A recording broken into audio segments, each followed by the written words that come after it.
Christian Bouchardy, vous êtes le président de la LPO Auvergne. Oui. C'est vous qui avez choisi l'endroit de notre rencontre.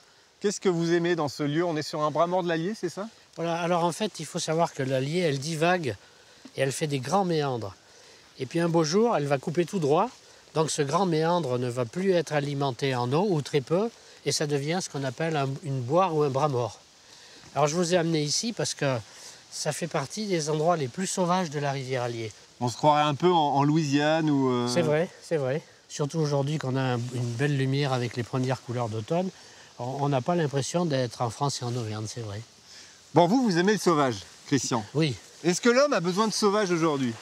Alors, il faut savoir que depuis des centaines de milliers d'années, l'homme a vécu dans un environnement duquel il était dépendant.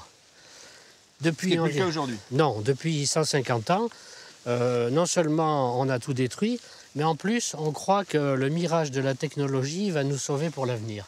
Et ça, c'est une erreur monumentale.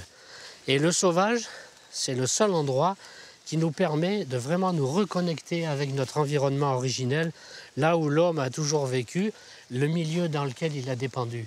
Donc je pense qu'aujourd'hui, pour freiner un peu cette arrogance, cet appétit de destruction et d'exploitation, on a besoin du sauvage pour se ressourcer et pour savoir ce qui est encore important pour nous.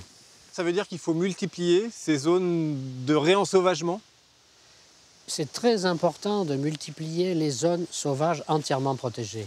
Parce que sinon, on est certain qu'elles vont disparaître. Quoi qu'il arrive, si on n'oblige pas les hommes à respecter par la loi, parce que vous savez, la loi de 1976, qui a protégé les espaces et qui a protégé une grande partie de la faune sauvage, si elle n'avait pas été là, aujourd'hui, il n'y aurait plus un faucon pèlerin, il n'y aurait plus un hibou grand-duc, il n'y aurait plus un héron cendré.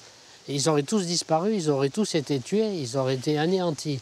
Donc ça veut dire qu'un minimum de contraintes par la loi est indispensable si on veut sauver la nature. Alors si on part sur le terrain du politique, on parle beaucoup de réchauffement climatique aujourd'hui. Est-ce que c'est la bonne méthode pour faire prendre conscience aux gens qu'il faut sauver aujourd'hui la planète?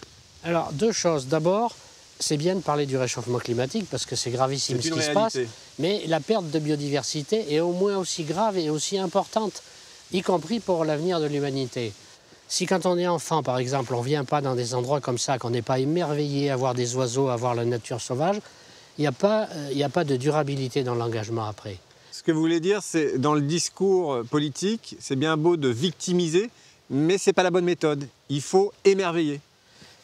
J'ai l'impression que plus on va accuser l'homme, moins on va lui demander de réagir. Parce que si on se sent coupable de quelque chose, ce n'est pas pour autant qu'on va vouloir régler le problème et qu'on va trouver les moyens de le régler. Donc c'est hyper important de faire le diagnostic. Le diagnostic, il n'y a aucun doute, le réchauffement climatique, la perte de biodiversité, la destruction des milieux naturels, c'est nous, l'homme, on en est responsable. Surtout durant ces dernières décennies, et ça va en s'accélérant. Il faut faire ce constat.